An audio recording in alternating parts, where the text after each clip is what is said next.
विजयकुमार घाडगे पाटील यांनी कृषी मंत्र्याचा राजीनाम्यासाठी सुनील तटकरे हे पक्षाच्या अध्यक्षांना भेटले असता या ठिकाणी त्यांना सविस्तर निवेदन दिलं व ते जे पत्त्याचा डाव एका विधिमंडळामध्ये ज्या ठिकाणी कायदे आणि योजना त्या ठिकाणी अंमलात आणल्या जातात, जिथे महत्वाचे निर्णय घेतले जातात, अशा विधिमंडळामध्ये कृषी मंत्री असंवेदनशीलपणे त्या ठिकाणी पत्ते खेळत होते.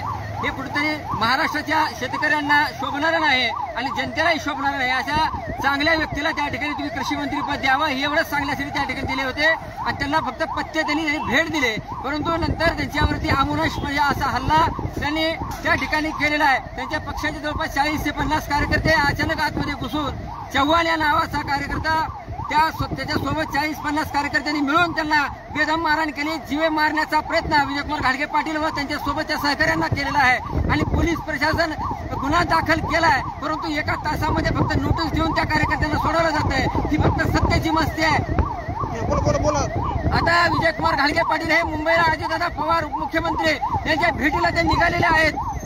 त्यांना ते जाब विचारणार आहेत की आमचं नेमकं चुकलं काय, कशा प्रकारचा रूट असणार आहे, तुळजापूरला थांबणार आहे, तुळजापूर, सोलापूर, मोहोळ, त्याच्यानंतर पुणे मार्गे मुंबईला अजितदादा पवार यांच्या निवासस्थानी ते जिथे असतील त्या ठिकाणी आम्ही जाऊन त्यांना भेटणार आहोत मुंबईला, असं घाडगे पाटलांनी जाहीर केलेलं आहे.